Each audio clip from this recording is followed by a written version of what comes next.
Assalamualaikum warahmatullahi wabarakatuh. Perkenalkan, nama saya Nur Angela Desi Anggreni Ramadhani. Di sini saya akan menyampaikan materi bahan ajar. Bahan ajar digunakan untuk memfasilitasi proses belajar, memiliki berbagai macam bentuk. Pada dasarnya, bahan ajar dibagi menjadi dua bentuk, yaitu bahan ajar cetak dan bahan ajar mencetak.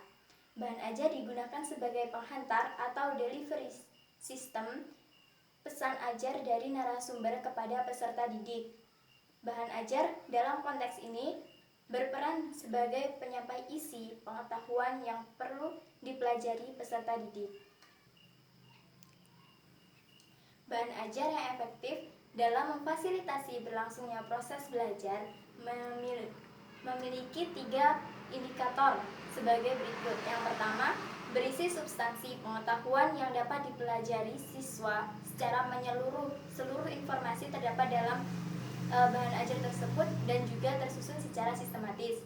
Kedua, berisi petunjuk yang dapat membantu kompeten siswa untuk mencapai kompetensi yang dibutuhkan.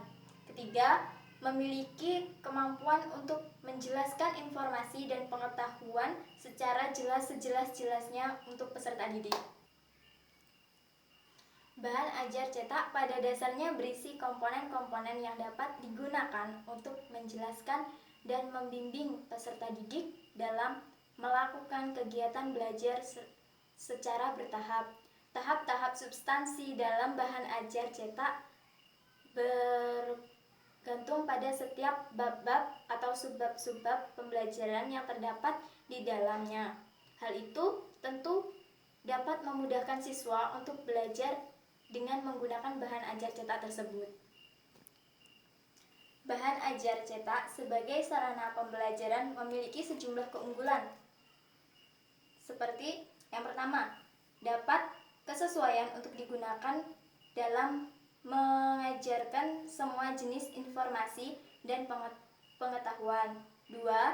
Kebebasan membaca dalam memilih berbagai macam materi yang dia inginkan. Tidak perlu semua materi yang itu harus dipelajari, tapi dia bisa memilih subbab mana saja yang ingin dia pelajari.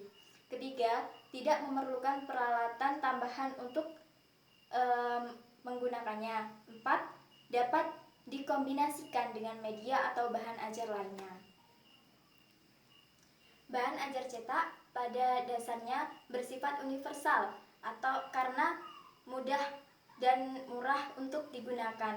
Munculnya berbagai macam aplikasi program komputer, desktop publishing sangat membantu penulis dalam merencanakan dan mengembangkan bahan ajar cetak sebagai sarana belajar dan pembelajaran. Adapun bentuknya, baik secara cetak maupun non-cetak, bahan ajar yang diciptakan harus dapat berfungsi efektif, efisien, dan menarik dalam membantu peserta didik. Untuk mencapai kompetensi yang telah ditentukan, harus memiliki 4 indikator sebagai berikut. Yang pertama, membantu peserta didik dalam mencapai kompetensi yang diperlukan. Kedua, mampu membuat peserta didik mengingat materi yang telah dipelajari lebih lama. Jadi harus bahan ajar tersebut harus bisa membuat peserta didik itu mengingat materi itu. Yang ketiga, mampu meningkatkan motivasi peserta didik untuk mempelajari isi atau materi yang terdapat di dalam bahan ajar. Yang keempat, mampu membuat peserta didik dapat menerapkan pengetahuan dan keterampilan tersebut dalam kehidupan sehari-hari. Bahan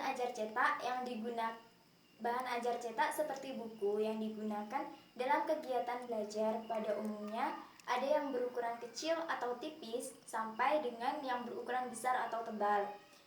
Ragam bahan ajar cetak meliputi handout, folder, buku teks, dan bahan ajar mandiri atau modul. 1. Handout, artikel atau lembaran yang berisi informasi dan pengetahuan yang akan dibahas dengan sebuah kegiatan pembelajaran berisi informasi dan pengetahuan yang terkait dengan isi atau materi yang perlu dipelajari peserta didik. 2. Folder. Folder berisi lebih banyak informasi daripada flyer. Folder juga berbeda dengan flyer. Folder berbentuk halaman-halaman terlipat yang berisi informasi dan pengetahuan yang telah dirancang sebelumnya. 3. Buku teks. Buku teks biasanya berisi uraian atau deskripsi tentang materi atau isi pelajaran tertentu yang tertuang dalam bab demi bab di dalamnya. 4. Buku ajar mandiri. Buku ajar mandiri pada dasarnya memuat arahan-arahan yang dapat digunakan untuk membantu peserta didik dalam mencapai kompetensi yang diperlukan.